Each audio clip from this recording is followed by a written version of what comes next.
los micrófonos.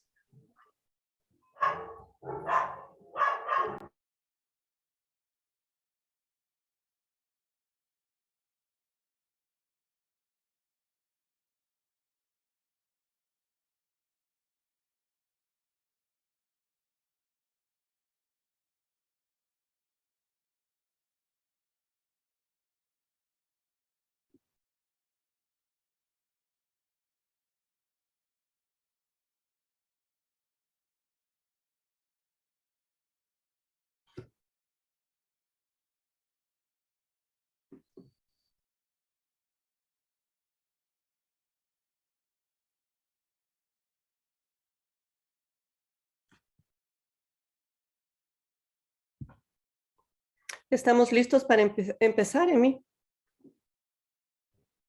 Estamos listos.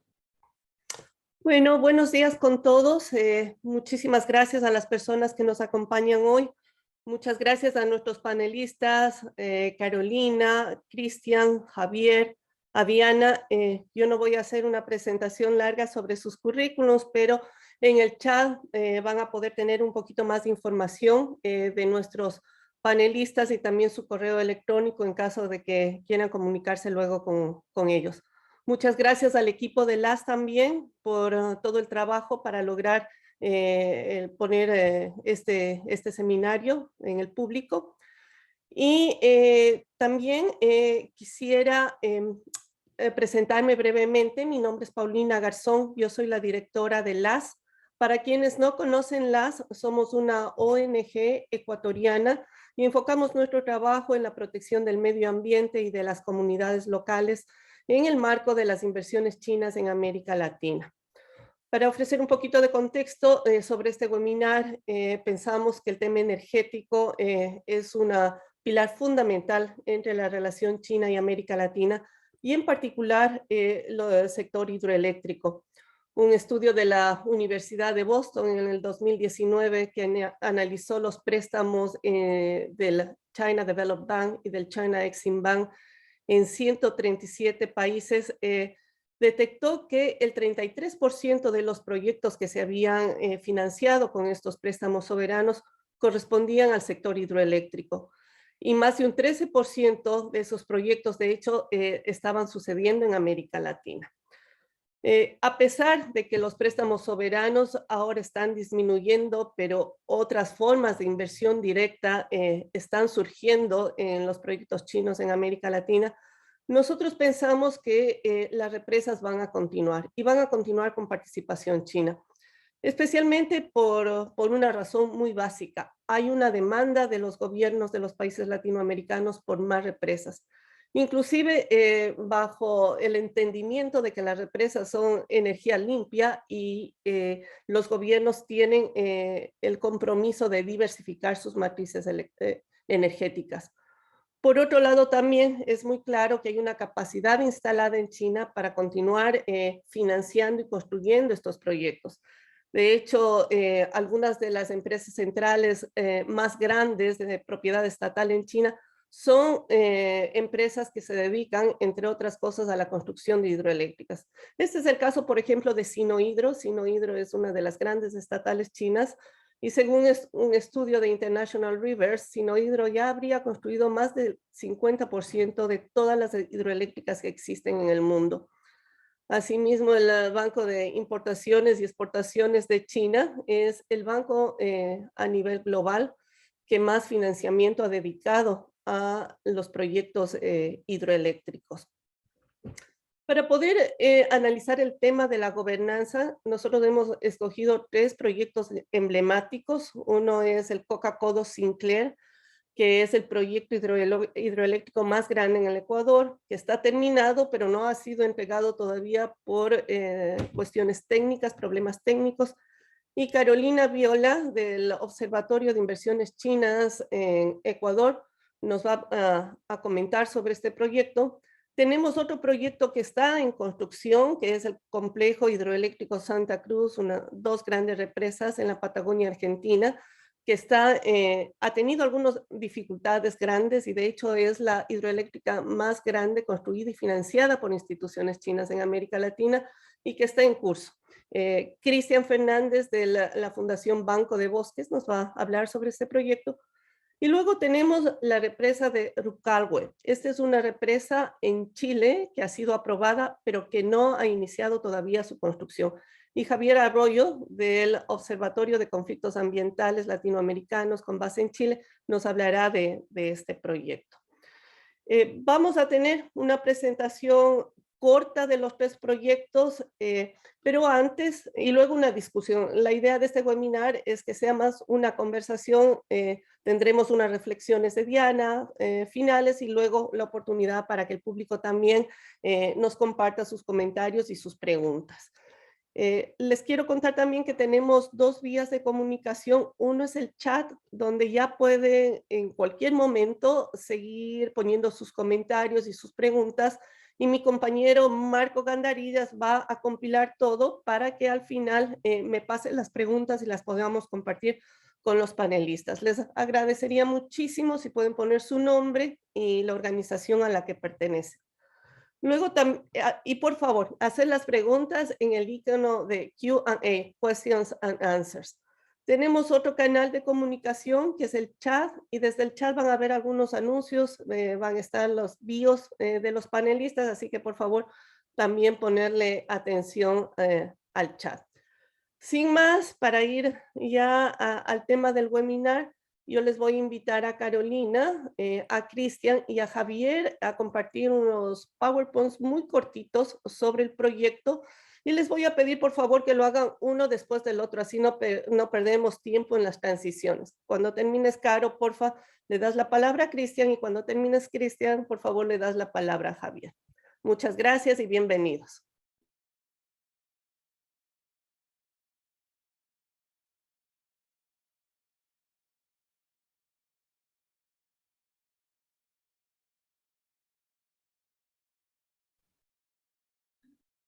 Bueno, buenos días. Muchas gracias, Paulina y compañeros de LAS.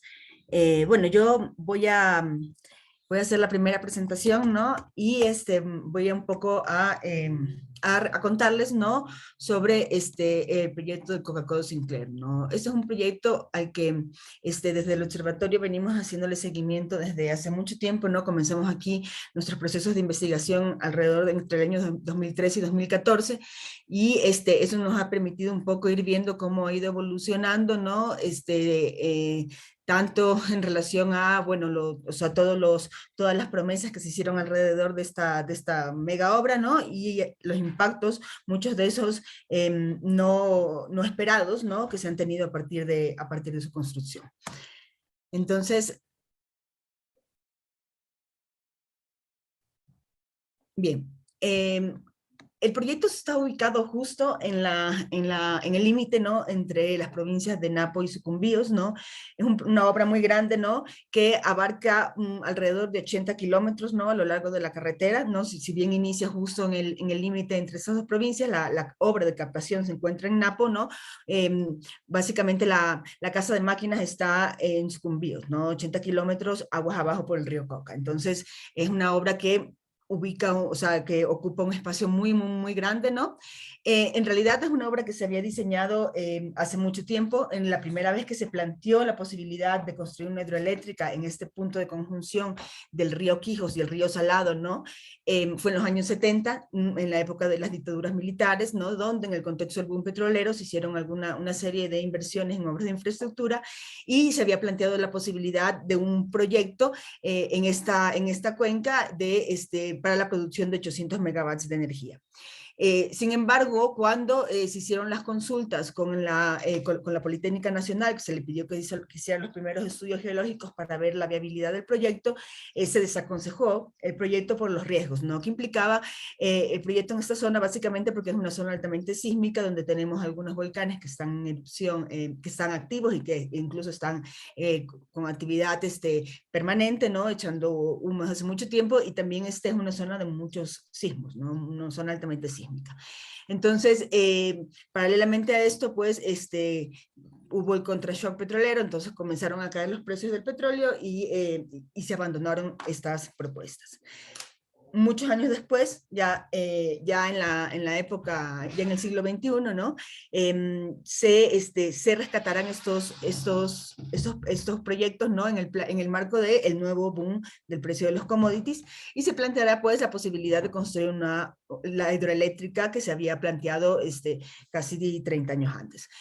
Sin embargo, en esta ocasión dijeron que era posible aumentar la capacidad de generación de esa hidroeléctrica y que ya no iba a ser un proyecto de 800 megawatts, sino un proyecto de 1.500 megawatts, ¿no? Entonces se decide básicamente casi duplicar, ¿no?, la capacidad de generación de la hidroeléctrica, ¿no? Esta de aquí es la foto de la obra de captación. Aquí esto se encuentra en Napo, ¿no? Y es el inicio, ¿no? de la hidroeléctrica, ¿no? Esta hidroeléctrica al final se construye finalmente en el año 2010, se empieza a construir, ¿no? Y se empieza a construir después de un proceso de negociación bastante rápido, donde se le adjudica la obra a la empresa Sinohydro, ¿no? Sinohydro se convierte en la constructora con un financiamiento del Exim Bank, ¿no? Además, es una obra que se hace con una modalidad de contrato que son los contratos llave en mano. Estos contratos implican que se delega a la empresa constructora todo el proceso de monitoreo y la decisión de las normas de compra de insumos, ¿no? Del lugar de la compra de insumos, ¿no? De todos los regímenes de contratación también, ¿no? Porque la idea del contrato llave en mano es porque es que una obra de alta ingeniería se delega su construcción a una empresa que tiene esa alta ingeniería y que al final entrega la llave en la mano del gobierno, ¿no? Ya para empezar a operar, ¿no? Esa es un poco la idea del contrato llave en mano. Y son muy comunes este tipo de cláusulas en los contratos con financiamiento chino. La obra comienza el 28 de julio del 2010, ¿no? Y es una represa que se plantea como parte de la propuesta de cambio de la matriz energética del gobierno de Rafael Correa, porque iba a ser la hidroeléctrica más grande del país, ¿no? Y se escribía en una serie de hidroeléctricas que se iban a construir, muchas de esas con capitales chinos. Pero esa iba a ser la más grande de todas. Entonces, además, se planteaba como una obra con un impacto ambiental relativamente bajo, porque no es una represa que prevé la inundación de un embalse grande, sino que es lo que se conoce como una represa de paso. Eso significa que tenemos un tubo que parte de la obra de captación, ¿no? Y ese tubo recorre, ¿no? Por arriba de la montaña, ¿no? Hasta utilizar una caída natural, que es justo donde está el codo, ¿no? Por eso se llama Coca-Codo Sinclair, ¿no? Y en ese punto, ¿no? Se descarga el agua de las tuberías. Y eso permite pues la generación de la electricidad sin tener que inundar grandes embalses. Sin embargo, ya cuando se estaba construyendo se dieron cuenta que había problemas en el tema de la cantidad de agua que había en el río, porque los estudios sobre sedimentación del río no fueron actualizados y no se contaban con estudios adecuados ni de la segmentación del río ni de la salud de la cuenca hidrográfica, y entonces en el momento que comienzan a construir se dan cuenta que van a tener problemas con la cantidad de agua y deciden construir un pequeño embalse, ¿no? Ya cercano a la casa de máquinas, ¿no? Que sería que es en la quebrada del río Tigre, ¿no? Ese era un pequeño bosque nativo, ¿no? Que viene inundado, ¿no? Sin embargo, claro, para una represa de esta magnitud, si hubiera implicado la inundación de un embalse, hubiera tenido un impacto muchísimo mayor. Se plantea como un proyecto que va a dar muchísimo empleo y efectivamente llega a dar alrededor de 6.000 empleos directos en el punto de máxima ocupación, ¿no? Y también muchísimos empleos indirectos ligados a servicios, ¿no? Es una inversión enorme, ¿no? Se utiliza también en este contrato la modalidad de la garantía con venta anticipada de petróleo. Entonces hay un componente importante del préstamo del Exim Bank que está ligado a contratos de Petroecuador de compraventa de petróleo. Esto implica que la obra que se plantea como la transformación de la matriz, o sea, como uno de los emblemas de la transformación de la matriz energética hacia una matriz más limpia, en realidad está manchado de petróleo desde su inicio, porque su construcción exige al país mantener la extracción petrolera, ¿no? Y ampliar esas fronteras, y bueno, el tema del Yasuní fue ejemplo de esa ampliación, ¿ok? Fueron dos préstamos que se dan del Exim Bank, uno de 1.7 billones y un segundo préstamo de 509 billones. El proyecto genera efectos sociales y ambientales extremos. Durante el proceso de construcción son frecuentes las denuncias sobre precarización de derechos laborales, problemas en temas de la seguridad laboral, ¿no? El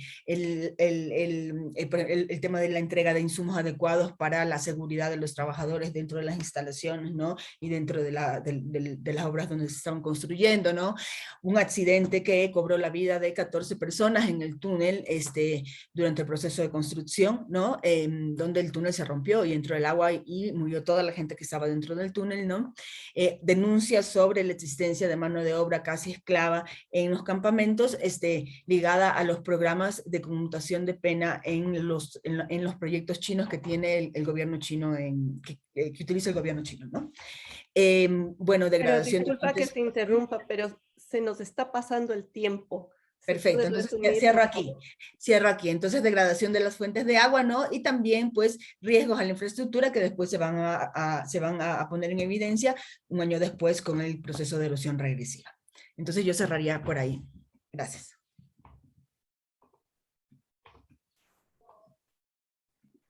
Hola, buenos días. Bueno, ¿se escucha bien? Ahora voy a presentar el proyecto sobre el río Santa Cruz.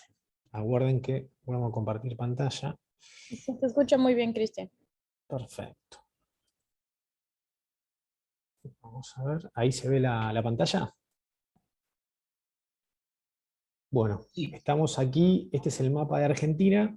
Lo que está marcado en rojo es la provincia de Santa Cruz, que es donde va a tener lugar esta mega obra hidroeléctrica, ¿no es cierto? Es una obra, lo paradojal es que se hace en la provincia de Santa Cruz, es un contrato nacional firmado entre el Estado argentino y la República Popular de China, pero es para abastecer de energía a los grandes centros urbanos, a la ciudad de Buenos Aires, donde estoy yo hablando ahora, es decir, para darme energía a mí y a todos los porteños, quienes habitamos en la ciudad de Buenos Aires, no es para generar energía para Santa Cruz. Aquí les presento al hermoso río Santa Cruz, que lo van a ver que serpentea con este color turquesa, que es clásico de un río glaciario, ¿no es cierto? Es un río que tiene origen glaciar.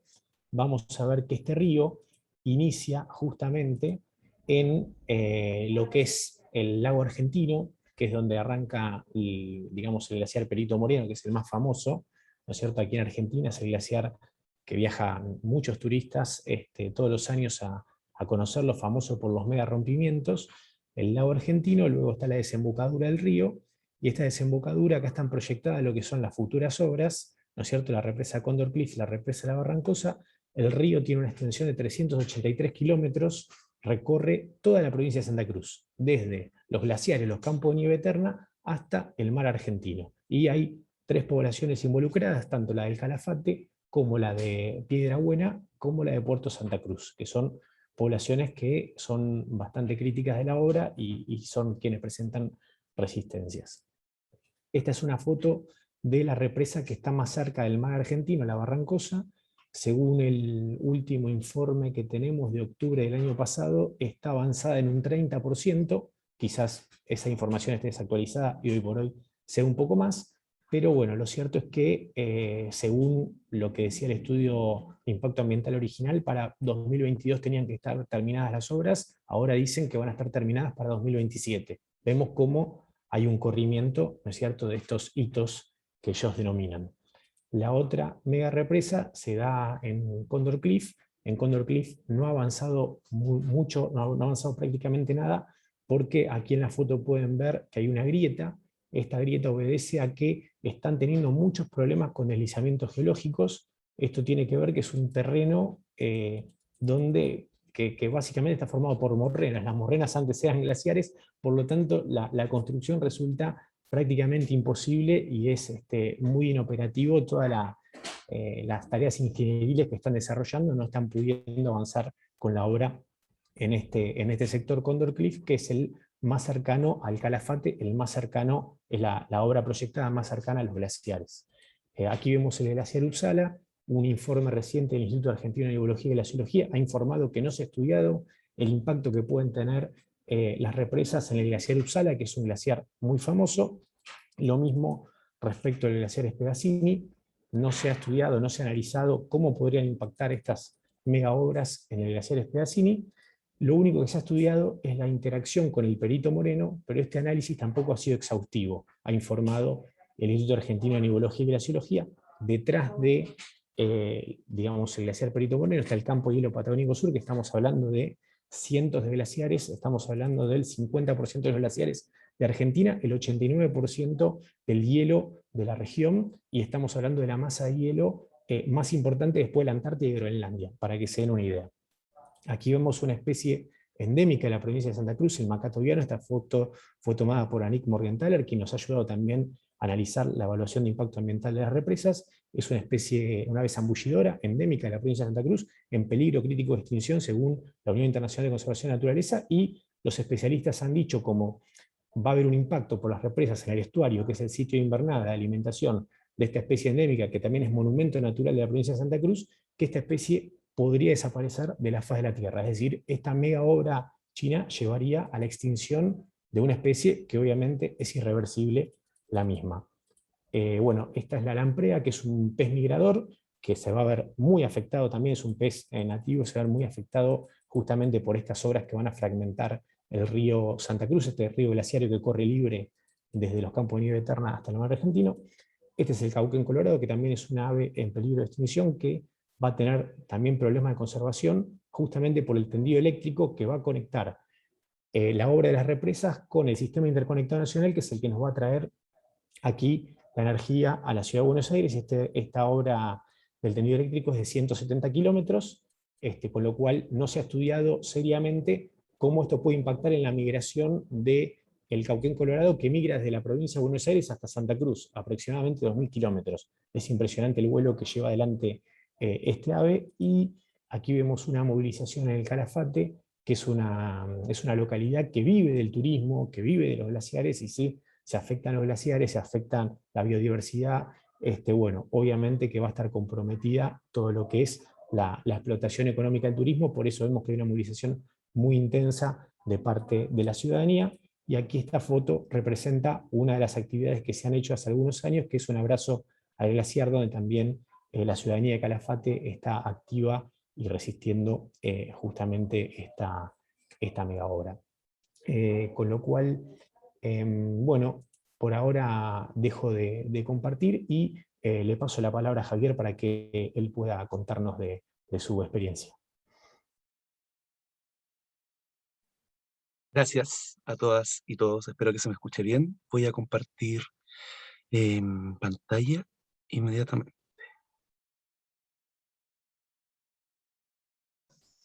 ¿Ah? Entonces, ya. Antes que todo, igual agradecer a todos y todas por estar acá. Yo les vengo a comentar la situación del conflicto que se vive en Rucalhue, una localidad ubicada en la provincia del Biobío, entre las comunas de Quilaco y Santa Bárbara. El título de esta presentación, que va a ser bastante general, es nuevamente el río Biobío en la mira hidroeléctrica y el conflicto que ya les comenté anteriormente. Primero que todo, para colocar el contexto geográfico, el río Biobío siempre se ha planteado como dentro del aula de clases, por ejemplo, que pasa solamente por el río Biobío, o sea, por la región del Biobío, pero no es así, sino que tiene un trazado provincial como también regional. Nace en la región de la Araucanía, si es que lo vemos de una perspectiva regional, con 400 kilómetros de largo, y una de sus características es, bueno, además de su perspectiva e importancia ecosistémica, la intervención constante que ha tenido por proyectos hidroeléctricos de diferentes capitales. Concretamente, hay proyectos históricos que comenzaron a instalarse en la década de los 90, son 3 específicamente: Pangue, Ralco y Angostura, que si se suma la capacidad instalada de estos proyectos, suman alrededor de 1.480 megawatts de capacidad instalada, arrastrando diferentes conflictos con comunidades, como también impactos al ecosistema. Específicamente también el caso que más conocido de estos 3 es Ralco, liderado por la empresa ahora Enel, antes Endesa, conocida en Chile, em, que también conllevó la vulneración de comunidades mapuche pehuenche. Coloco esto como un contexto geográfico porque en este mapa que les muestro a continuación se pretende, disculpen, tengo que mover algo acá porque me está tapando el título, ahí sí. Comprende las hidroeléctricas que están en el río Biobío, tanto las que están instaladas, que son las de color rojo, las que tienen resolución de calificación ambiental aprobada, que son las que tienen color amarillo, y la que tiene color verde es una recientemente ingresada, que es de capitales canadienses. La central Rucalhue pretende instalarse aquí en el sector número 4. Está bastante cercana a la central Angostura, e incluso no se coloca en el lugar donde se pretende instalar la presa, y puede observar a distancia el muro de la central Angostura. Esto lo coloco como en perspectiva de poder discutir igual la sobreintervención o el efecto sinérgico que tienen estos proyectos hidroeléctricos en el río Biobío, en un tramo que es solamente de la provincia del Biobío, considerando comunas desde el Alto Biobío hasta estas últimas que son de capitales canadienses, que son en la comuna de Los Ángeles y Mulchen, pero nos vamos a centrar en el número 4, que es Rucalhue. En términos concretos, como forma de ordenar un poco la información, la central Rucalhue tiene su resolución de calificación ambiental aprobada el año 2016, cuenta con una inversión de $240 millones e inicialmente es un proyecto con capitales brasileños, específicamente la empresa Atiaya Energía. Sin embargo, fue adquirida por la China International Water and Electric Corporation el año 2018 y opera bajo el nombre en Chile de Rucalhue Energía S.p.A. Esa es la empresa, para que lo tengan en consideración, inicialmente capitales brasileños. Respecto a algunas características generales del proyecto que podamos considerar, es una central hidroeléctrica de pasada con embalse, a diferencia de las otras centrales que están instaladas ya en el río Biobío.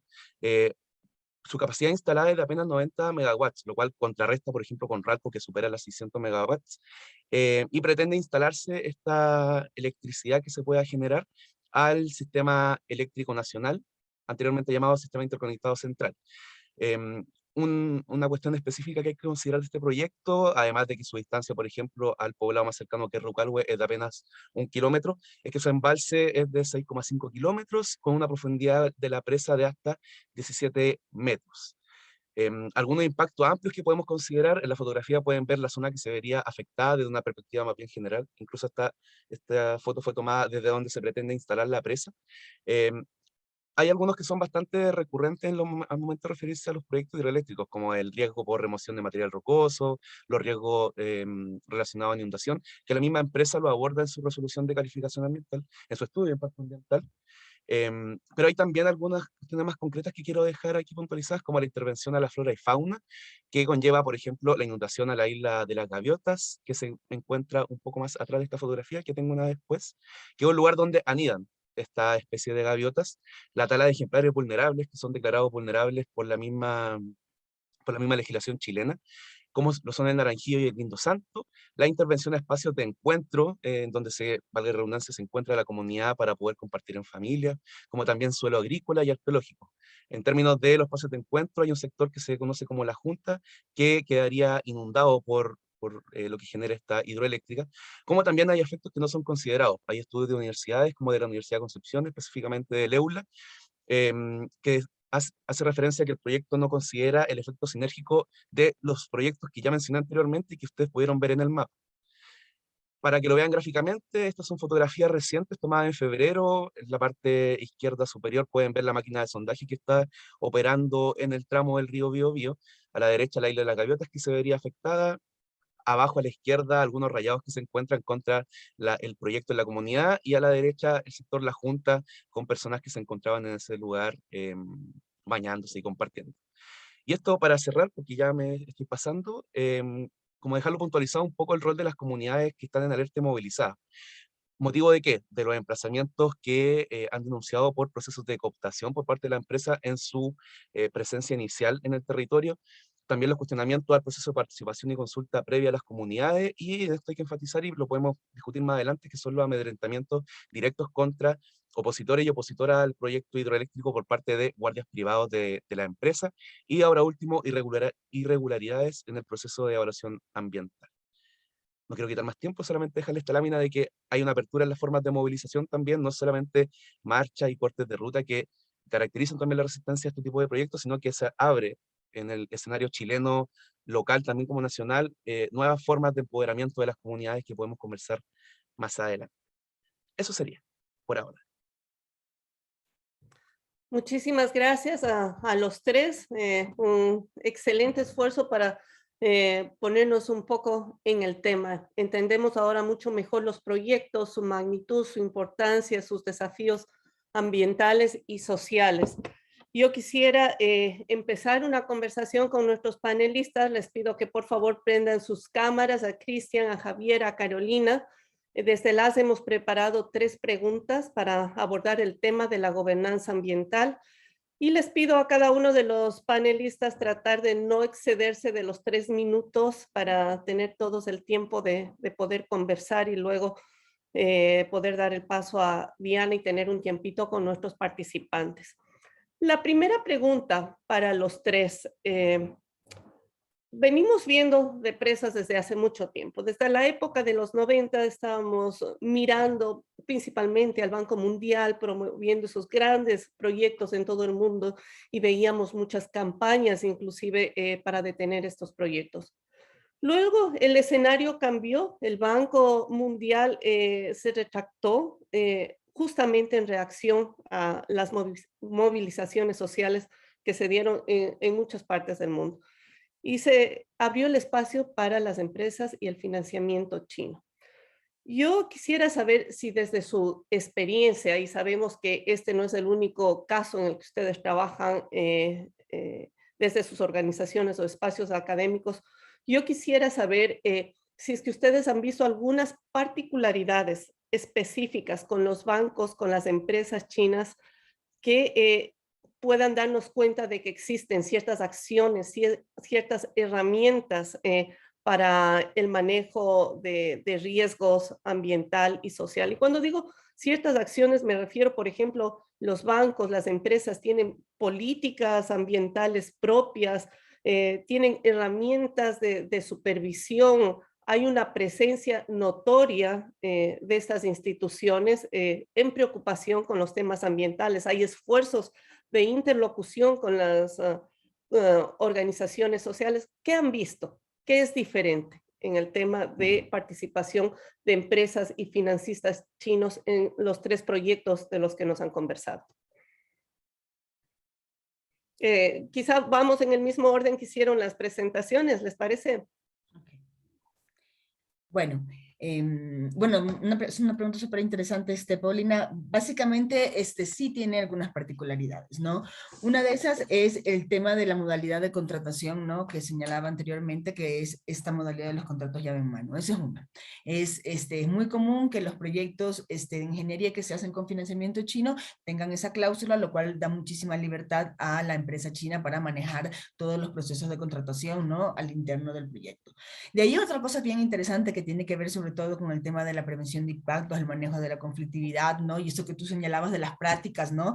Que venían teniendo las empresas, otras empresas que ya operaban, ¿no? En este ámbito antes de las empresas chinas, es la cuestión de que ellos no tratan directamente con las comunidades, sino que delegan al Estado esa relación.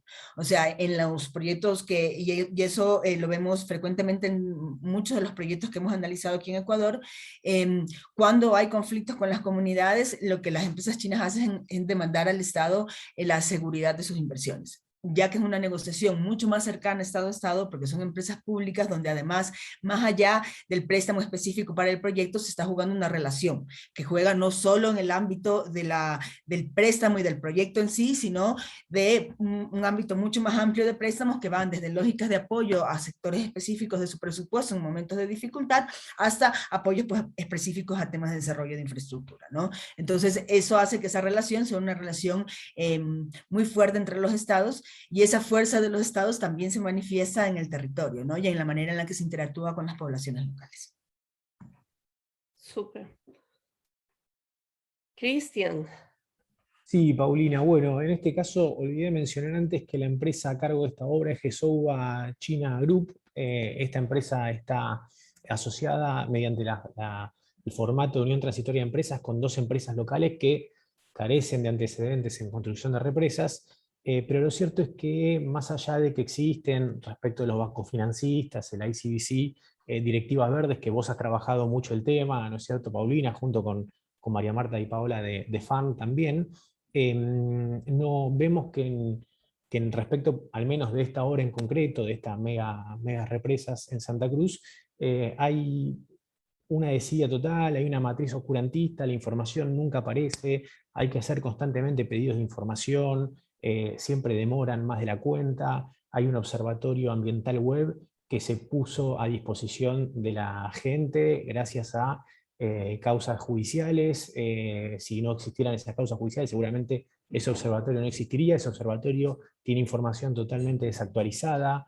Lo mismo vemos también lo que está pasando en Condor Cliff respecto de los problemas geológicos, estos desmoronamientos que han ocurrido. Vemos que la solución es simplemente la reubicación digamos, de la obra de una margen a la otra, del vertedero, modificar, crear unas galerías. Es todo muy, muy precario, ¿no es cierto? Y además no hay estudios ambientales suficientes. El estudio de impacto ambiental se ha caracterizado por despreciar riesgos, despreciar variables de riesgo, despreciar el impacto en los glaciares, despreciar el impacto en la biodiversidad, despreciar justamente los peligros sísmicos, ¿no es cierto? Y despreciar también todo lo que es el proceso de inducción sísmica. Este hecho, estamos hablando de esta obra, va a inundar 35.000 hectáreas, es el equivalente a 2 ciudades de Buenos Aires. Y a pesar de que eso genera una inducción sísmica, no se ha analizado todo este proceso, y bueno, hoy en día se está pagando caro, no pueden avanzar con la obra en Condor Cliff porque se han detectado fallas activas. Hay una falla activa en el río Bote, y el año pasado, en octubre del año pasado, hubo un terremoto, un sismo de 5.5 en la escala de Richter que se sintió en Calafate, que convulsionó a todo Calafate, ¿no? Con lo cual vemos que falta mucha seriedad, falta mucho trabajo de parte tanto digamos, de las empresas chinas como del Estado Nacional al controlar la obra, y generalmente los controles que se hacen son meros simulacros, ¿no es cierto? Las universidades o las empresas contratadas para controlar vemos que hay coincidencia entre los mismos funcionarios que encargan esos controles, con lo cual es un simulacro de control, es toda una gran mentira. Bueno, le paso la palabra a Javier para que nos cuente de su experiencia. Sí, en el caso de Rucalbo, en la misma línea de Cristian, yo me fijaría un poco en, bueno, primero partiendo de la base de que la central Rucalbo es la primera inversión grande hidroeléctrica de China en Chile. Recordemos que viene de una inversión de esta transnacional de la China Tree World Corporation. Y claro, la empresa compra un proyecto que ya hizo un trabajo de evaluación del impacto ambiental. Supuestamente ya conversó con comunidades, que esta empresa brasileña, pero el año 2018, cuando adquiere el proyecto, empiezan a generar nuevas estrategias de parte de la empresa. Y en ese sentido hemos podido identificar algunas cosas relacionadas principalmente a este trabajo con la responsabilidad social empresarial, de cómo la empresa se presenta finalmente en el territorio, eh, no para resolver conflictividades que arrastra, sino más bien para presentarse como un proyecto sostenible y validado entre las comunidades. Y eso ha generado una tensión igual importante que es relevante de vislumbrar. Por ejemplo, hay inversión de parte de la empresa que está dirigida al financiamiento de becas estudiantiles. Hubo un momento en el que las empresas prometieron regalar celulares para mejorar la señal comunicacional en el territorio. Entonces, en ese sentido está operando el capital chino en este proyecto específicamente. No es que se haga referencia a los grandes conflictos o situaciones de desalojo, por ejemplo, que podemos conversar más adelante respecto a la posición de la empresa. No es que tenga un cuestionamiento interno, sino más bien se hace público su discurso solamente cuando va igual en beneficio de sí solo.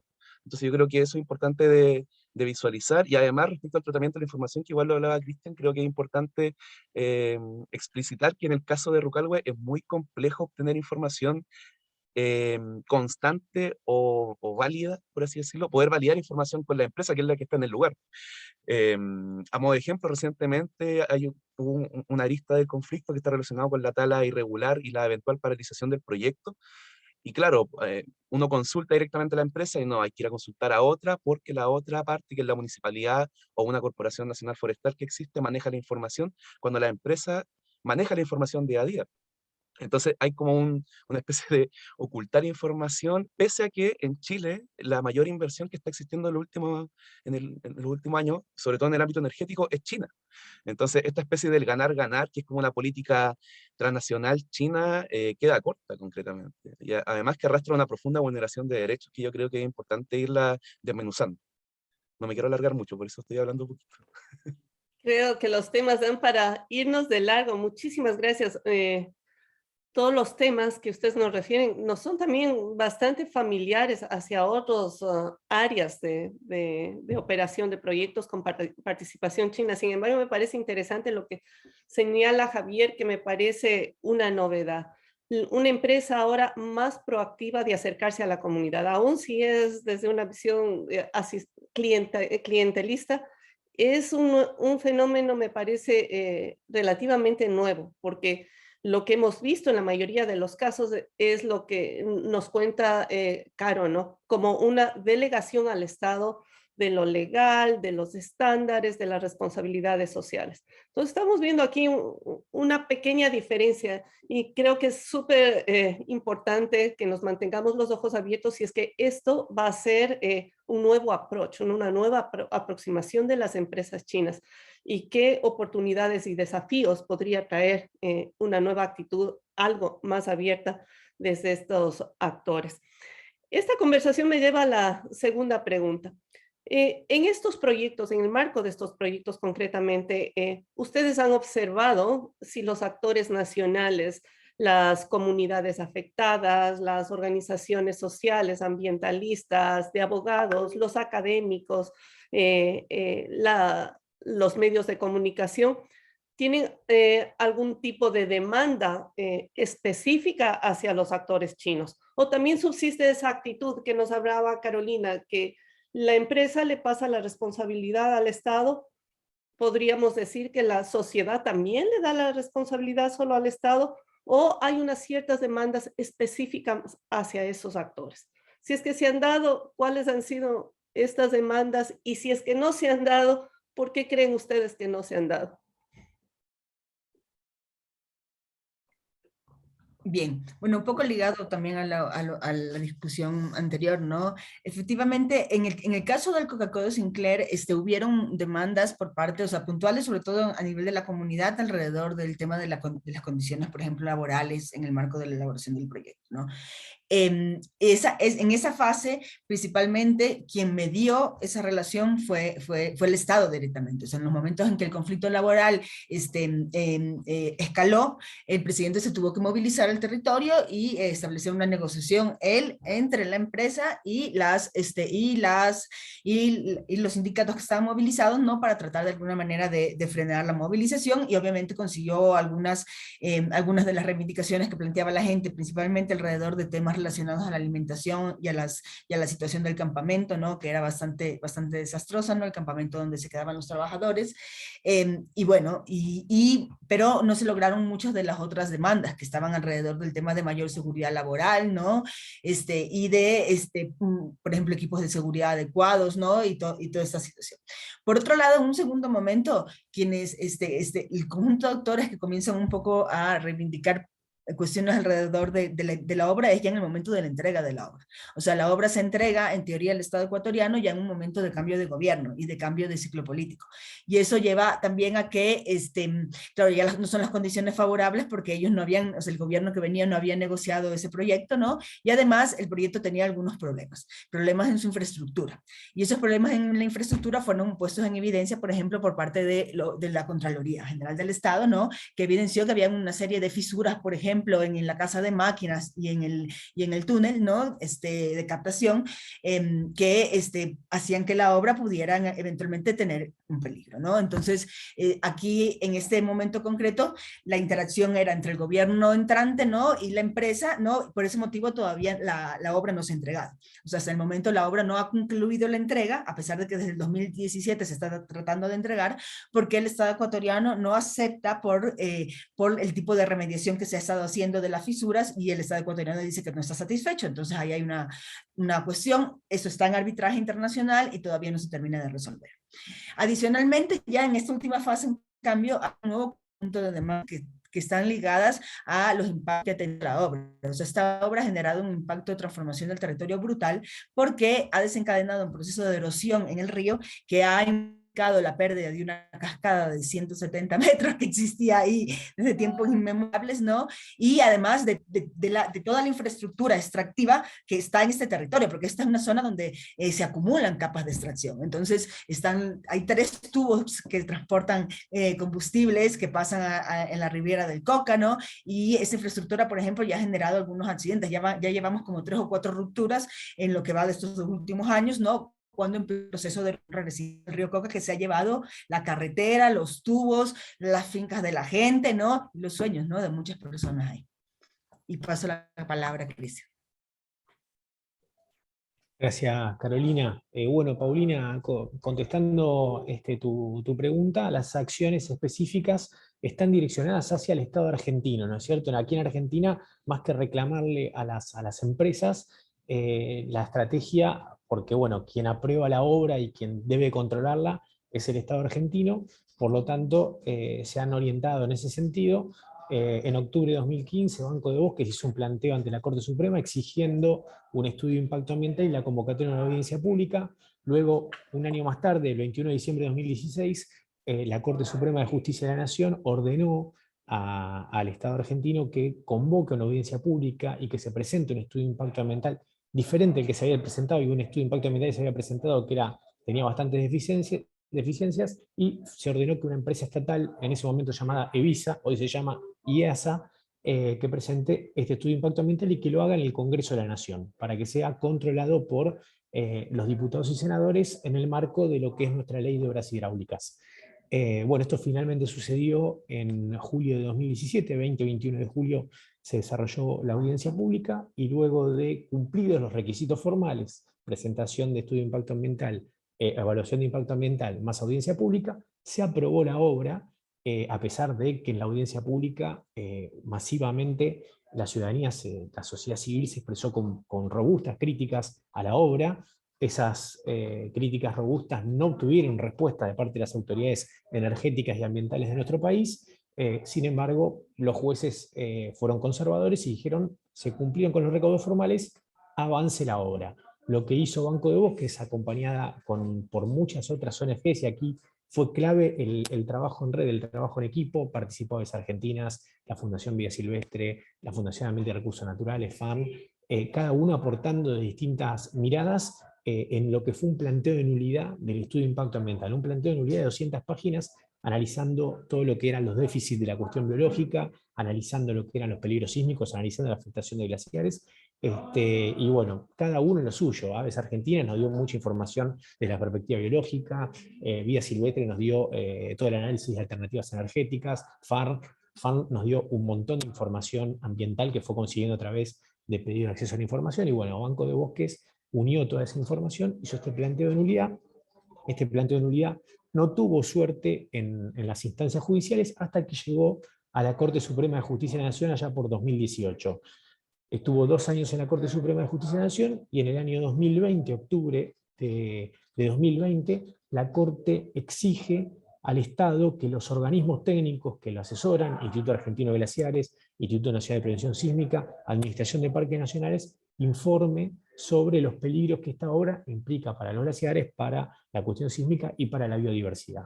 La cuestión es que, bueno, le dio 30 días a los organismos técnicos aquí en Argentina se toman un poco más de plazo, terminan de contestar recién a fines de 2021, y en esos informes realmente nos sorprendieron porque han sido muy críticos de la obra y han puesto de relieve cómo afecta la biodiversidad, cómo puede afectar al cauquén colorado, al macato viano, aves endémicas, cómo puede afectar a la amprea, cómo puede afectar a los glaciares del campo hielo patagónico sur, que como explicaba antes es una masa de hielo muy importante y muy trascendente, y el Instituto Nacional de Prevención Sísmica puso de relieve las fallas activas que existen sobre la cuenca del río Santa Cruz y cómo es peligroso llevar adelante esta mega obra allí ubicada.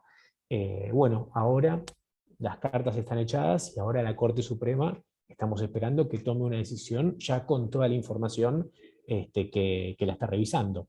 Y bueno, esas son las novedades judiciales por ahora, y le paso la palabra a Javier para que nos cuente de Chile. Muchas gracias.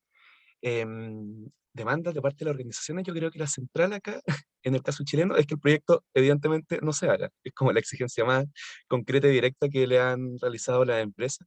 Recordar, creo que no lo dije, en el caso chileno, el proyecto de Rucalhue está en su etapa inicial de construcción. Están realizando algunos sondajes, despeje de caminos. La empresa está en el lugar, solo que no ha intervenido profunda o estructuralmente el río, pero de que lo ha intervenido, lo está interviniendo. Respecto a las demandas de parte de las organizaciones, me gustaría centrarme en ese aspecto específico, porque han sido principalmente las organizaciones y las comunidades locales las que han emplazado tanto al Estado como también a la empresa para que tomen carta en el asunto. Me explico, en el Estado no me refiero a este aparataje ministerial, sino más bien igual local en términos de los municipios. Se plantea una tibieza igual de parte de municipalidades, tanto la de Quilaco como la de Santa Bárbara, en cómo abordan la situación. No es que toman carta en el asunto hasta que la gente se organiza y sale a protestar y se toman los lugares donde se está trabajando el proyecto.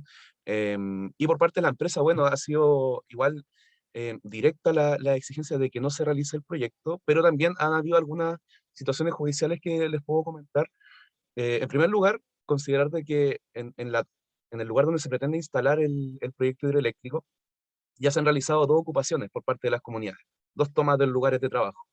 Ambas han terminado en desalojo, una más intensa que otra, con presencia de guardias privados y agentes policiales que usaron incluso perros para expulsar a la gente, la tomaron detenida, etc. Y ambas también fueron judicializadas mediante querellas criminales, que están actualmente en tramitación contra personas. Una está dirigida, la primera, que inició en el verano del 2021. Esa aún sigue abierta y es contra personas dirigidas. En cambio, la segunda, que fue a fines del año 2021, no tiene gente puntualizada, pero si uno lee con detención el escrito de la empresa que ingresó a la justicia, salen a lo menos 15 nombres de personas que estarían involucradas. Entonces hay una especie de, claro, contra quién resulta responsable de la toma, pero no sabemos quién es, pese a que pueden ser estas personas.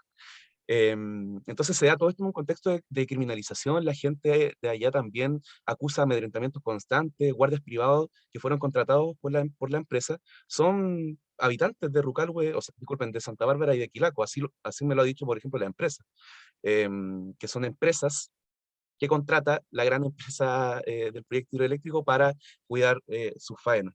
Entonces están dirigidas como en ese aspecto del terminar con este aspecto de la criminalización, como también la omisión, y recientemente la última denuncia que se ha ingresado tiene que ver con eso, con denuncia al Servicio de Evaluación de Impacto Ambiental, porque se eludió a perspectiva de las comunidades el sistema de evaluación de impacto ambiental, debido a que el año 2020, el segundo año en el que la empresa dueña era la empresa china, el proyecto tuvo modificaciones estructurales en cómo se iba a realizar, aumento del tamaño de la presa, por ejemplo, pero para eso no ingresó un nuevo estudio de impacto ambiental, sino que le preguntó al organismo pertinente, que es el Servicio de Evaluación Ambiental chileno, si es que tenía que ingresar un recurso o servía solamente los antecedentes que presentaron. Y ahí el servicio lo que le dijo fue: no haga otro estudio. Eso fue altamente cuestionado por parte de las comunidades y eso se está tramitando en el día de hoy en la Superintendencia del Medio Ambiente, y da cuenta también de esta, un poco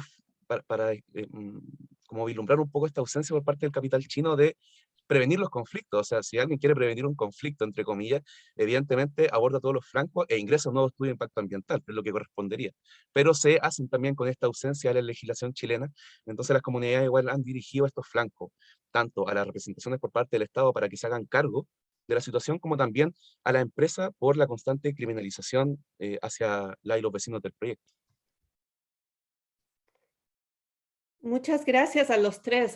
Me queda claro que la actividad en los dos primeros proyectos especialmente ha estado sobre todo dirigida a los actores nacionales, a los gobiernos nacionales. Y las comunidades, las organizaciones son un poco más proactivas en el caso de Chile para dirigirse a las empresas.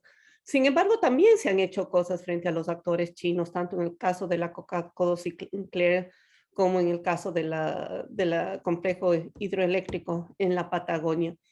Esto nos lleva a mi última pregunta, y tiene que ver con qué importancia le ven ustedes, reconociendo también todo el contexto nacional que nos han hablado varios de los panelistas.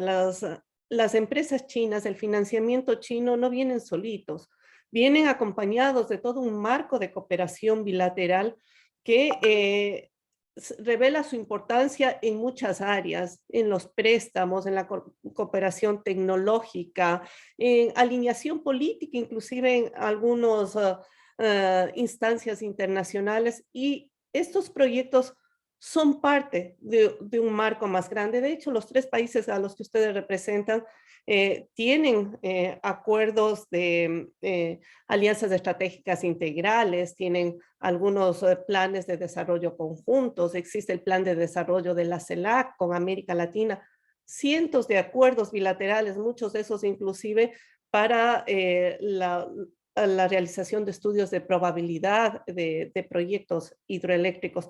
Estamos operando en un marco que es bastante particular y bastante ambicioso entre nuestros países y China.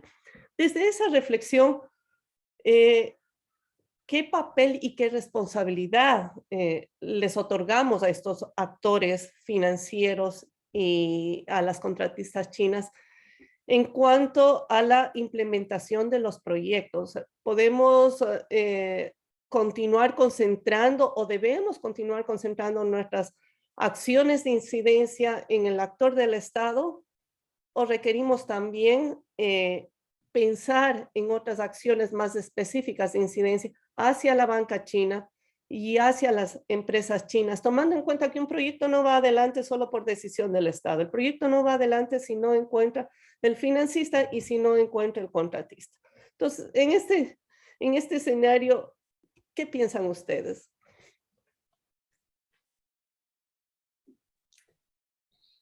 Bien, claro, sin duda la complejidad de las intervenciones actuales en estos ámbitos, que ya no son adjudicables solo a una empresa, sino a una configuración de poder donde está la empresa, estados, poderes locales y a veces otros poderes que no quedan muy claros, ¿no?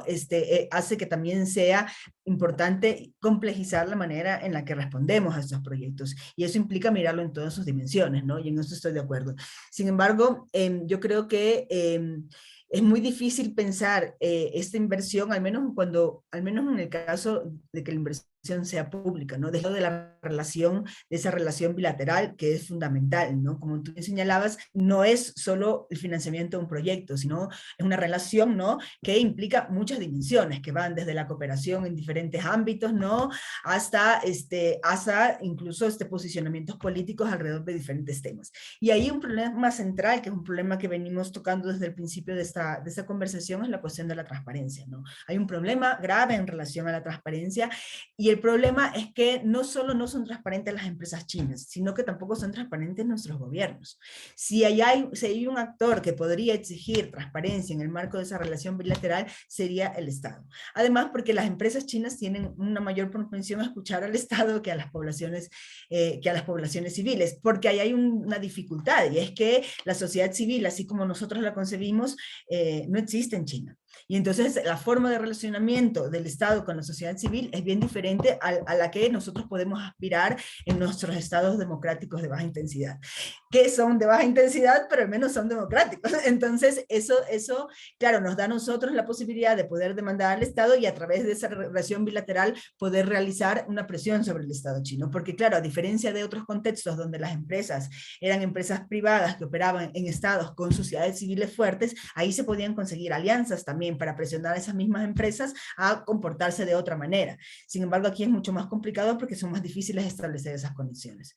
Entonces yo creo que es bien difícil pensar una presión sobre la calidad de estos proyectos fuera del Estado, pero sí, también estoy de acuerdo con que no debe estar centrado solo al Estado, porque China tiene aspiraciones de inserción global, y entonces eso y recientes acuerdos con diferentes bancas de desarrollo le exigen también revisar sus estándares. Claro, eso debe ser una estrategia también de intervención, pero que no puede dejarse de lado, o no pueden plantearse, ¿no?, fuera de esa relación con el Estado, que en este caso es fundamental justo por el régimen y cómo se configuran, ¿no?, este tipo de inversión.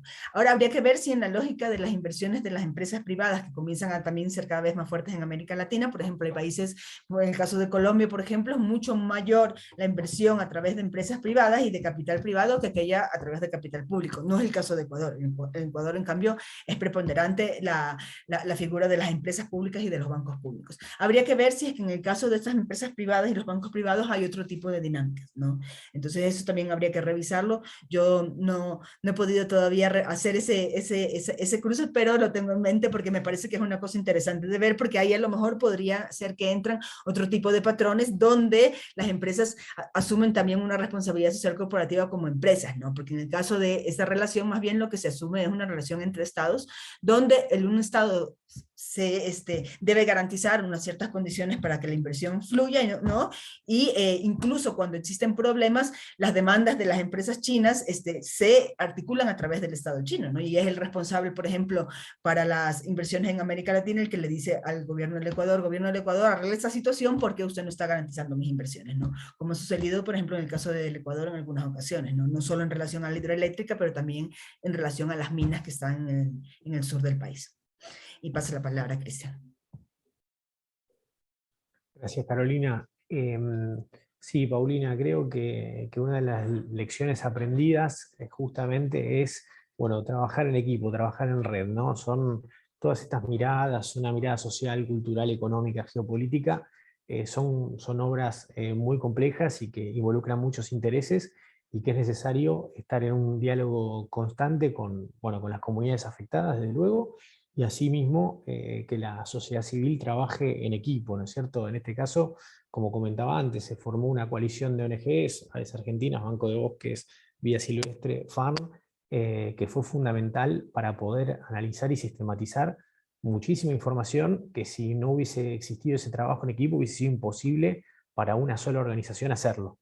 Lo mismo, otra estrategia de incidencia muy interesante y ya concretamente a tu interrogante, Paulina, apelando a directamente China y las inversiones y las empresas, fue lo que se dio en el marco del examen periódico universal, ¿no es cierto?, en Ginebra, donde hubo un colectivo de organizaciones, el colectivo del CICTA, el colectivo de inversiones chinas y derechos humanos, en el cual, bueno, distintas organizaciones de Brasil, Protella Amazonía, de Ecuador, estuvo el CEDIP también, el CEDES, hubo varias organizaciones, FAN también, que participaron de este examen periódico universal de China en el marco de Naciones Unidas con la presentación de informes sombra, y también es una manera, me parece, interesante de incidir y poner esto en diálogo con la comunidad internacional.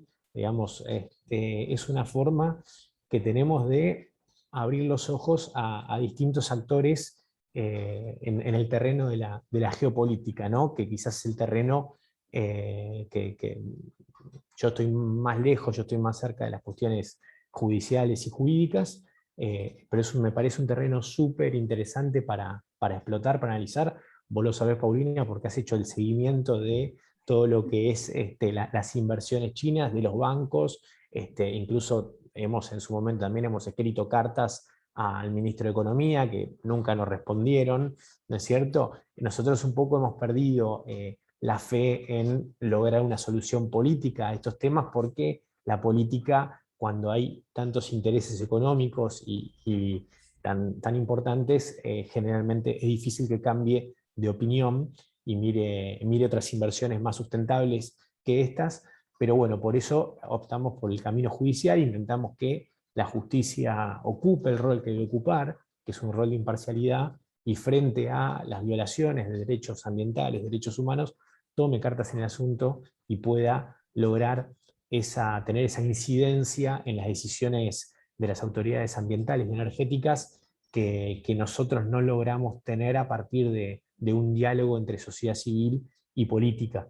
Pero creo que no hay que descartar ninguna herramienta. Creo que todas las herramientas son bienvenidas, que no hay herramientas excluyentes, no hay herramientas competitivas entre sí, sino que es una armonía que hay que buscar entre todas esas herramientas. Y bueno, y es el desafío, y quizás es la pregunta más interesante, y perdón si no se me ocurren más ideas o no propongo nada innovador o disruptivo, pero bueno, creo que hay que seguir explorando esta cuestión porque es la clave, ¿no? Es pensar distintas alternativas para la incidencia más allá de que, por ejemplo, en mi caso particular, como les comentaba, voy por la vía judicial, ¿no?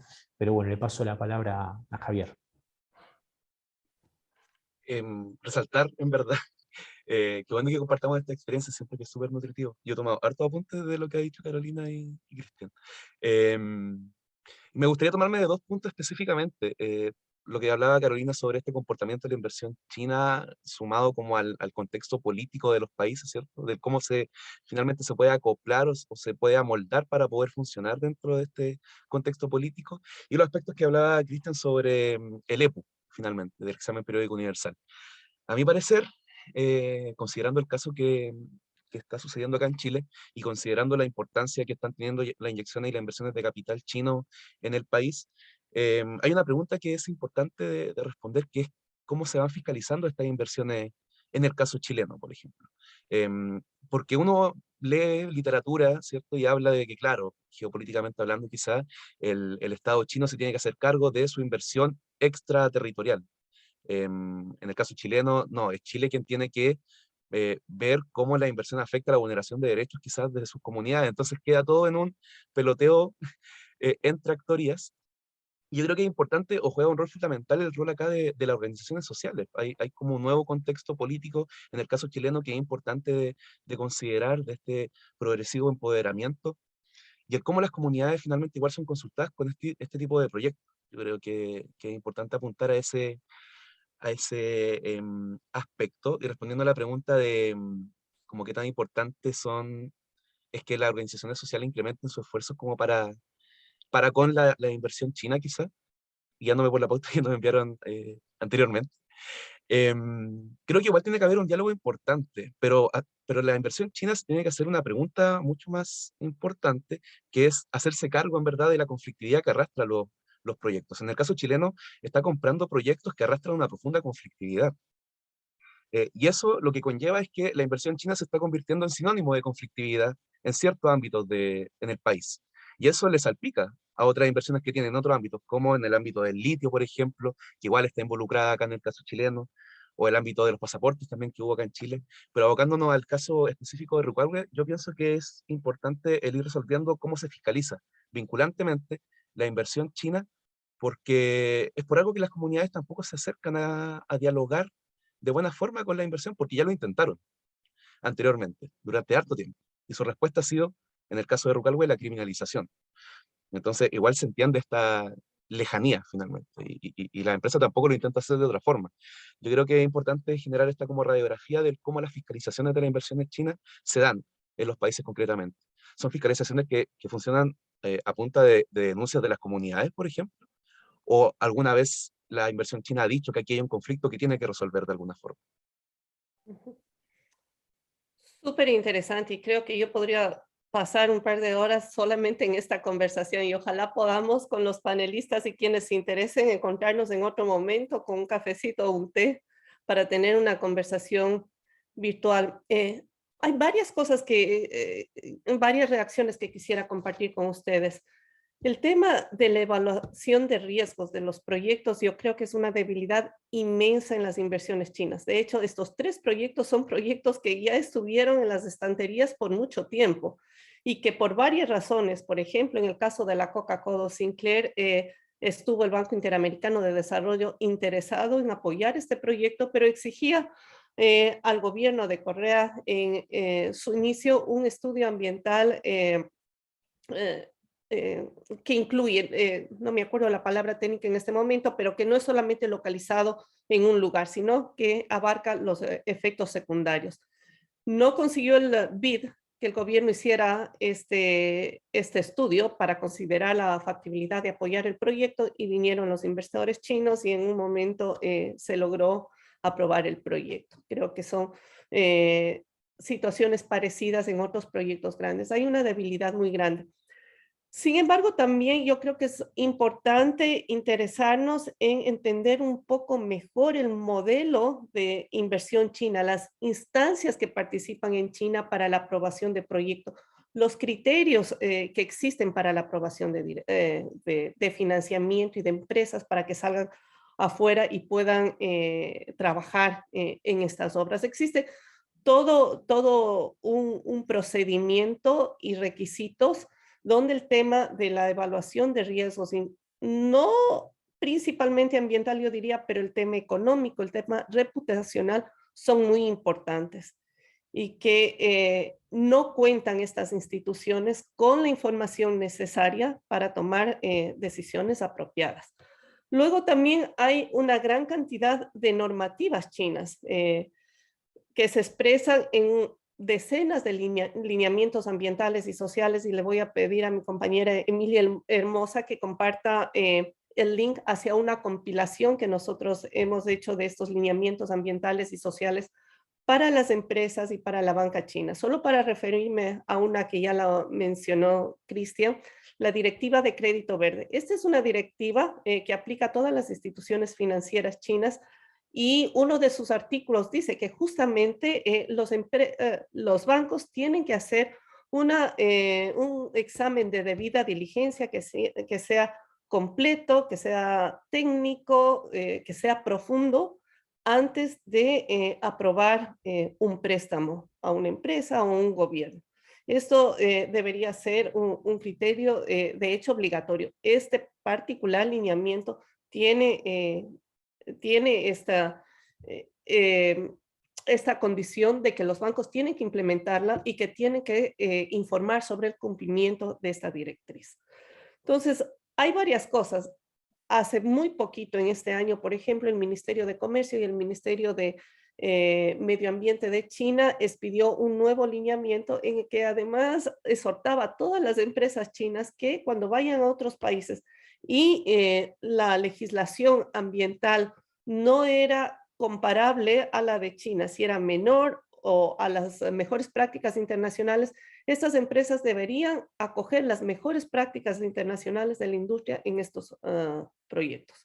Entonces, yo creo que hay insumos donde podemos tener apalancamiento para buscar un mejor comportamiento de estas entidades.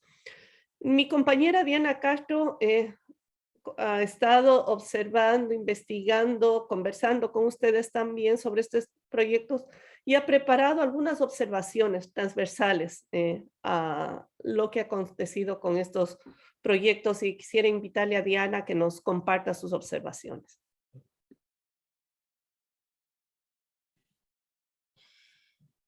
Muchas gracias, Paulina. Les voy a compartir rápidamente mi pantalla como para presentarles algunas reflexiones de este webinario, de este encuentro que ha sido realmente muy interesante, y como hemos dicho, falta mucho tiempo para seguir discutiendo y reflexionando sobre los aprendizajes y las experiencias que tenemos en estos proyectos. Entonces yo rápidamente voy a hacer como un balance de lo que hemos dicho, reflexionar un poco sobre qué está haciendo China en el sector hidroeléctrico, y un poco el balance también de los casos y las oportunidades y las lecciones que podemos ver a partir de estos casos. Sabemos entonces que en Latinoamérica hemos visto como un boom de infraestructuras hidroeléctricas en las 2 últimas décadas, ¿no? Y este boom ha estado muy apalancado por la presencia de empresas de la banca china, de contratistas chinas, que también siguiendo sus políticas de internacionalización desde el 2000 con la Going Out y desde el 2013 con la Franja y la Ruta, han estado lanzadas, digamos, hacia América Latina para construir y financiar este tipo de proyectos. Solo como un dato interesante, el 96% de los proyectos hidroeléctricos chinos en el extranjero han sido construidos y planificados desde el 2000. Entonces podemos ver cómo son estas 2 últimas décadas en donde vemos este gran boom de infraestructuras chinas, ¿no? ¿Cuál ha sido la particularidad con el tema de las infraestructuras chinas? Por la forma en la que se financian y se construyen, y por la falta de lineamientos y de alineación a estándares y buenas prácticas internacionales, lo que hemos podido ver, y los 3 proyectos que hoy analizamos lo evidencian, es que estos proyectos han sido fuertemente cuestionados respecto a sus impactos sociales, ecológicos, en temas de gobernanza, y también se ha visto que son proyectos detonadores de mucha debilidad institucional y de conflictividad, ¿no?, en los territorios en donde operan. Hoy en día varios estudios ya han cuestionado esta supuesta naturaleza renovable de los proyectos hidroeléctricos, que en algún momento se pensó que venían a ser como estas grandes soluciones, ¿no?, para el tema de energía y de la transición energética. Y ya hay varias evidencias científicas que muestran cómo los proyectos hidroeléctricos aumentan la vulnerabilidad de los países al cambio climático, y aunque no emiten gases de efecto invernadero o no usan combustión fósil, digamos, los embalses liberan millones de toneladas de metano y dióxido de carbono a medida que la vegetación que queda inundada por las represas se descompone bajo el agua. Y esto sucede incluso en los proyectos de pasada, como es por ejemplo el de Coca-Cola Sinclair, que se pensaba que podía tener menos efectos ambientales porque no era una gran represa, sino su construcción era como de una represa de pasada. Pero se ha visto que incluso estas hidroeléctricas o este tipo de proyectos también generan emisiones de metano y también generan grandes territorios de inundación. El problema hoy en día es que el gobierno chino no solo sigue considerando a los proyectos hidroeléctricos como una fuente valiosa de energía renovable, sino que lo siguen promoviendo tanto al interior de China como en sus operaciones exteriores. El reciente plan quinquenal del sector energético de China, que fue lanzado el mes pasado, en marzo, evidencia este enfoque, ¿no?, y evidencia la promoción que China quiere dar al sector hidroeléctrico, tanto en China como en sus operaciones de financiamiento y de inversión y de construcción en el extranjero. Entonces, esto nos muestra un poco la pauta y el patrón de que podemos esperar más hidroeléctricas llegar hacia nuestros territorios y hacia nuestra región. Varios estudios, como por ejemplo el del Global Development Policy Center, han evidenciado cómo los proyectos chinos en particular tienen un efecto muy directo en los territorios indígenas, en hábitats muy biodiversas, muy frágiles, y que los efectos y los impactos de los proyectos chinos son mucho mayores a los proyectos financiados por la banca tradicional, por ejemplo, como el Banco Mundial en la década anterior. El Exim Bank de China es de hecho el mayor financista de proyectos hidroeléctricos en nuestra región. Entonces esto también nos muestra un poco el panorama sobre el rol y la importancia que los actores chinos están teniendo en la región, y sobre todo nos ubica en el contexto de que estos proyectos se están asentando en territorios de mucha biodiversidad ecológica, cultural y obviamente, como decía Javier, arrastran un montón de conflictividad de la cual las entidades chinas deberían hacerse responsables. Se mencionó en nuestra presentación el informe de mitad de periodo del examen periódico universal de China, y este informe, que fue recientemente lanzado por el CICTA, analizó varios proyectos chinos en América Latina y particularmente analizó 6 proyectos hidroeléctricos de entre los que están los 3 proyectos que hoy en este webinar hemos analizado, ¿no? El complejo de Santa Cruz, Rucalhue y Coca-Cola Sinclair.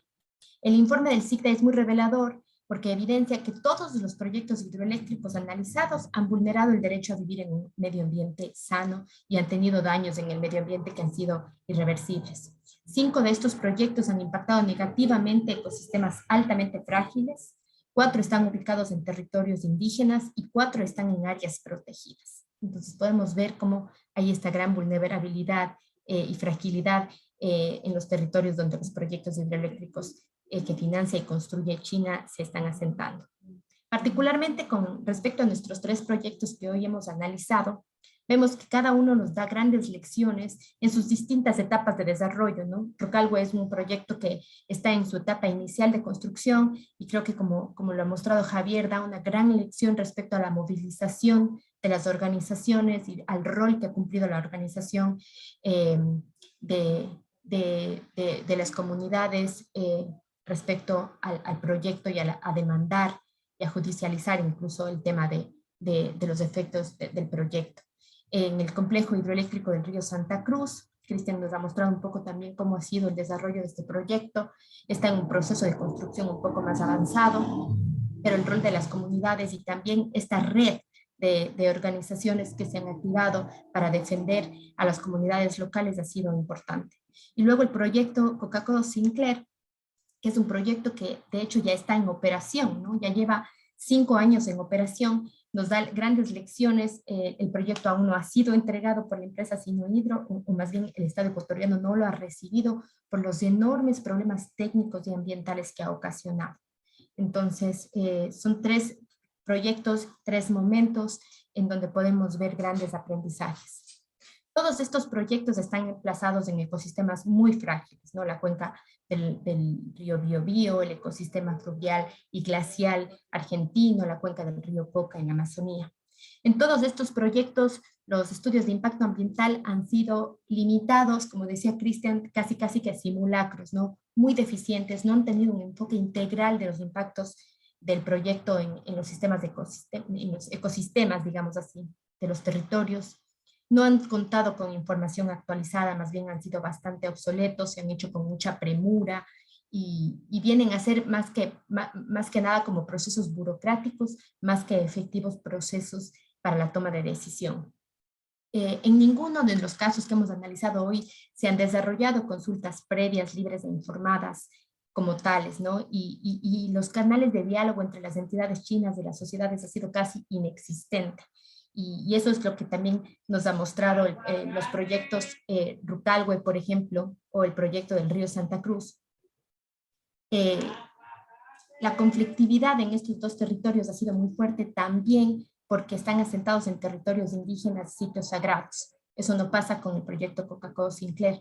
Entonces la conflictividad aquí vemos que es mucho más fuerte, pero también la movilización social ha sido más fuerte y ha sido mucho más concreta y ha tenido resultados en demandar, en judicializar en los procesos. Y los proyectos más avanzados de construcción, como son Santa Cruz y Coca-Cola Sinclair, ya hoy en día cuando vemos un poco el proceso de construcción, se evidencian varios problemas técnicos debido a sus deficientes estudios previos, ¿no? Grietas en las riberas del río, por ejemplo, en el caso de Santa Cruz, que hace casi inviable la construcción de la obra, fisuras en los distribuidores de la central Coca-Cola Sinclair, que hace que prácticamente toda la vida útil e integral de los proyectos esté amenazada. Entonces, estas son algunas de estas alarmas que podemos ver y que nos brindan como ejemplo los proyectos para como sociedad civil también pensar en cuál es el rol que jugamos para demandar mayor transparencia, la debida diligencia, para demandar procesos que en realidad integren las demandas de la sociedad, ¿no? En los últimos años se abre una pequeña ventana de oportunidad, tal vez con los actores chinos, porque el gobierno chino ha empezado a implementar varias guías y lineamientos para alinear el comportamiento de sus empresas con los estándares internacionales. Entonces, algunos ejemplos, y también los mencionó Paulina, por ejemplo, el gobierno chino se ha comprometido a alcanzar la neutralidad de carbono. También se ha comprometido con dejar de construir plantas de carbón en el extranjero. Se ha comprometido con impulsar un desarrollo verde en todos los proyectos que se financien en el paraguas de la iniciativa de la Franja y la Ruta. Hay, por ejemplo, este lineamiento de enero del 2022 sobre la protección ambiental y ecológica de los proyectos y construcciones extranjeras. Entonces, todos estos lineamientos y planes nos brindan pautas y nos brindan guías de las cuales las organizaciones en América Latina nos podemos anclar, son herramientas muy útiles para que las comunidades, las organizaciones y los gobiernos nacionales puedan demandar la implementación de medidas concretas por parte de los actores chinos. Y en esto también juega un rol sumamente importante los financistas. A veces hablamos mucho de la empresa constructora, hablamos mucho del rol del gobierno nacional y nos olvidamos un poco del gran rol que juegan los financistas, la banca, porque si no hubiera el dinero, el proyecto no se llevaría a cabo. Y es la banca internacional la que tiene que tener lineamientos y la que tiene que tener estándares desde la aprobación del proyecto, el monitoreo hasta que entre en operación. Entonces es la banca la que también juega un rol importantísimo en todo el ciclo del proyecto. Y es ahí también donde la sociedad civil debemos poner esfuerzos en demandar que se implementen medidas concretas. Creo que este es un balance general, quedan definitivamente muchos temas más por discutir. Y muchísimas gracias también por la atención de todos los participantes y de los invitados que han estado aquí con nosotros. Muchísimas gracias, Diana. Muy, muy pertinentes todas tus reflexiones. Yo quisiera colaborar con un poquito más de información en el tema de la banca. Me parece que tu análisis sobre la importancia que tiene este actor en los proyectos es súper grande, y hay un pedacito más de información.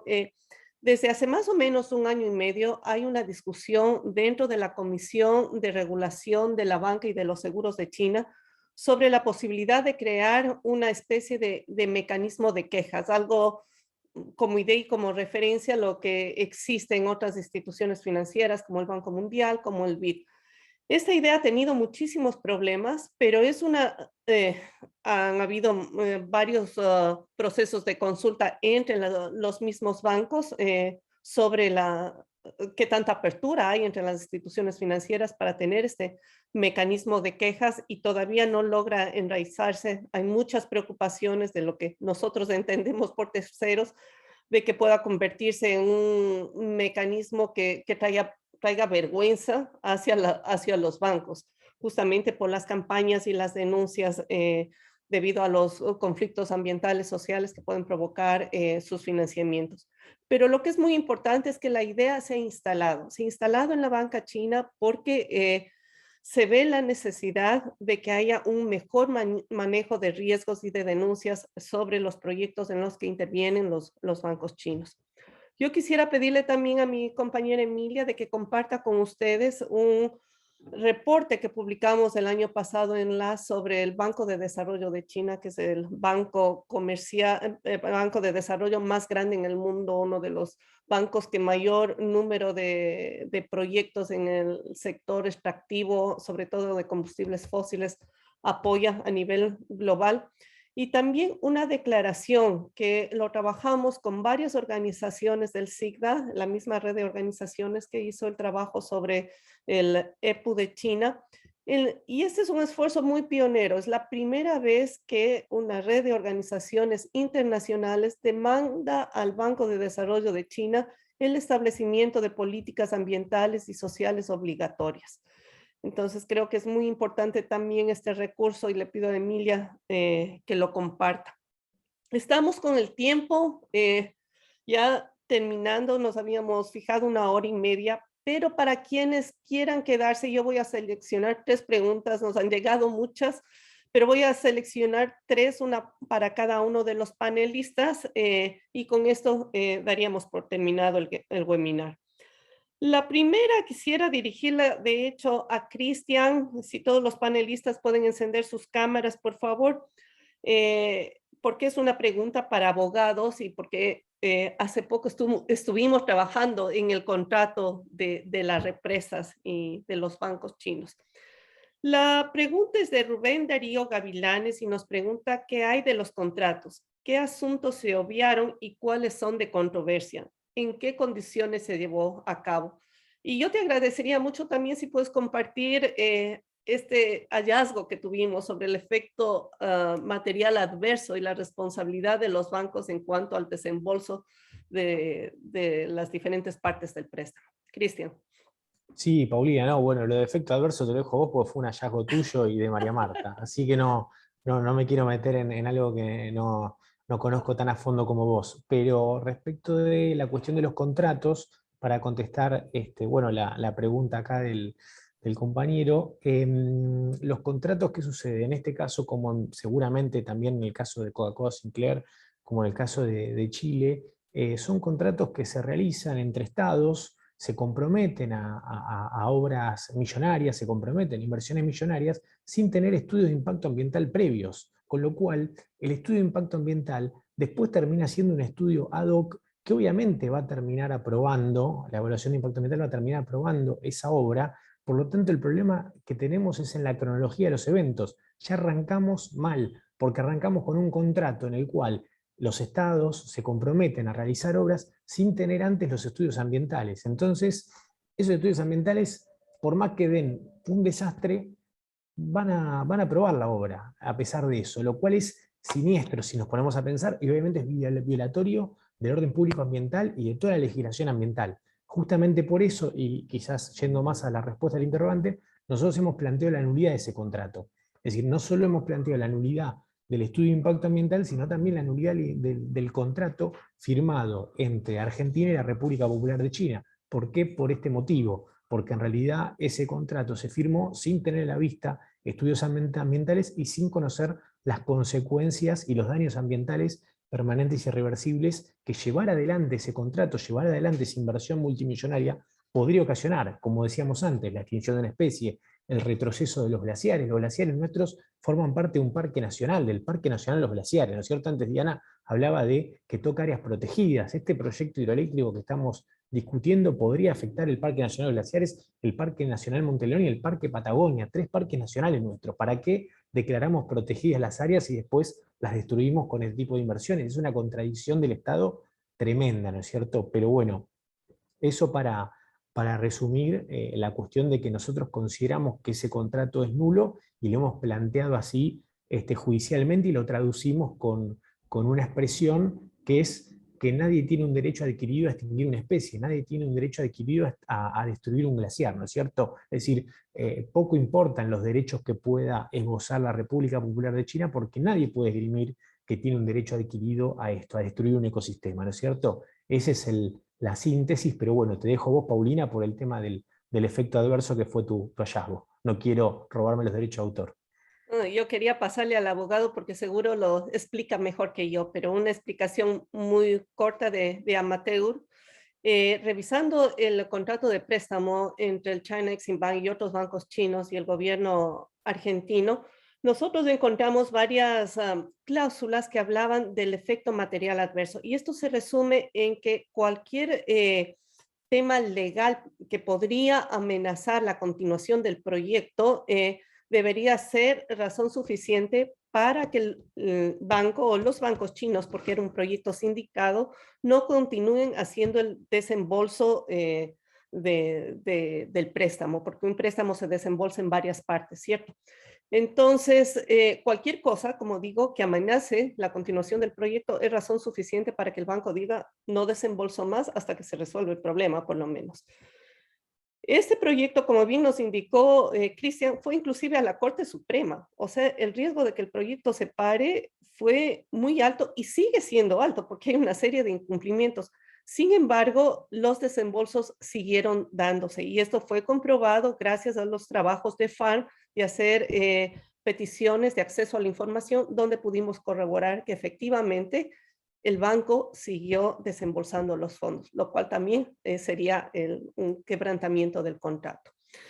La segunda pregunta la voy a dirigir a Javier, porque él tiene muchísima experiencia en el tema de todas las represas del Biobío, como nos quedó muy claro.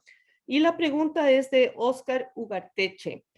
Oscar nos pregunta, ¿es distinto el modo como construyen las hidroeléctricas las empresas chinas que las occidentales en términos ambientales y laborales?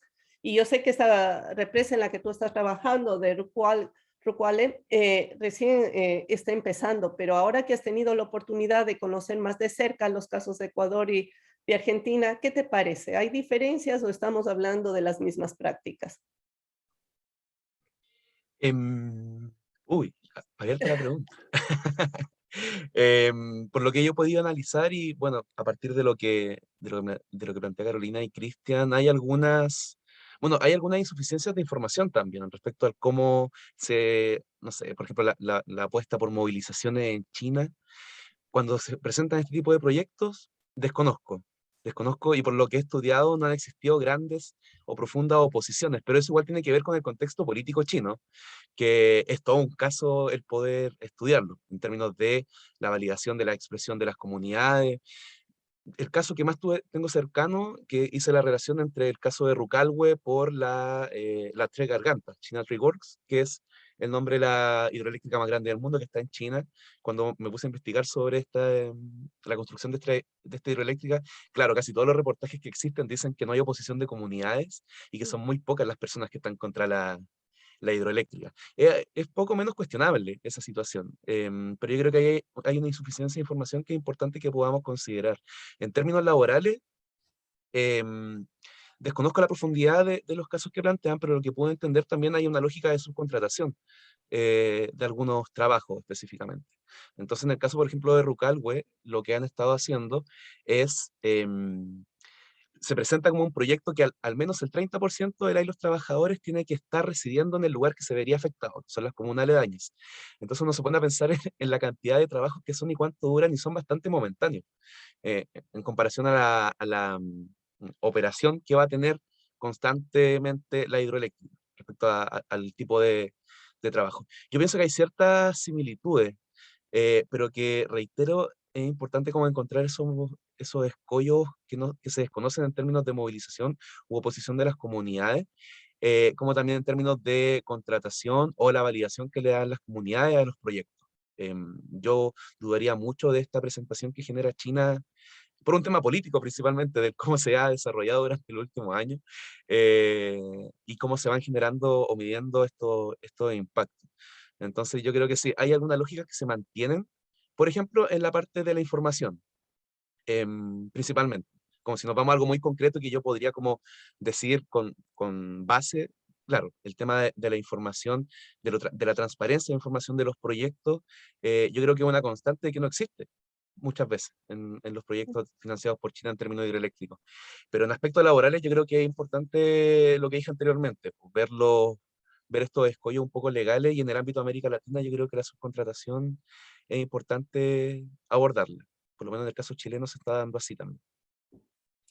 Muchísimas gracias, Javier. Y la última pregunta para Carolina, de Mimi Foyle. Ella pregunta, dadas las relaciones estrechas entre los gobiernos chino y ecuatoriano, ¿cómo se puede exigir que un proyecto así, la Coca-Cola Sinclair, cumpla con los derechos socioambientales y de la calidad de estudios y permisos anteriores a la construcción?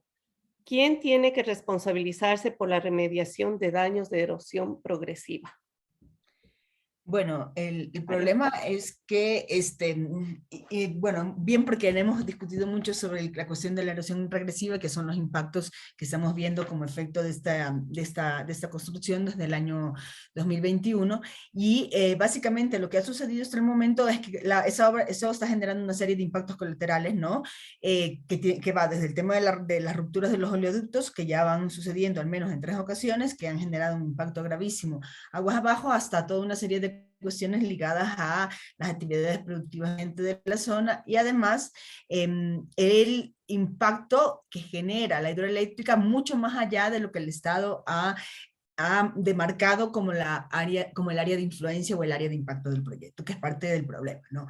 O sea, se plantean como áreas de impacto o áreas de influencia, zonas cercanas al proyecto, y no se dan cuenta de las transformaciones que se están generando, por ejemplo, aguas abajo, como resultado de la construcción de este proyecto, ¿no?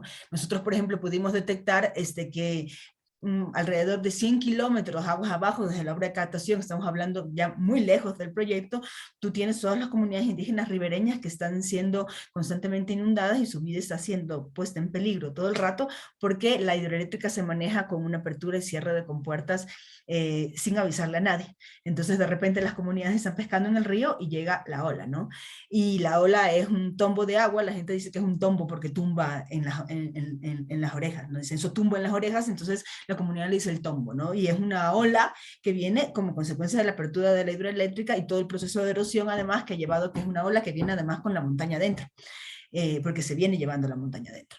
Entonces, claro, ¿y cuál es la situación o cuál es la respuesta del Estado? El Estado lo que hasta ahora ha mantenido en los diferentes recursos de amparo que se han interpuesto, ¿no? Es que es un caso fortuito.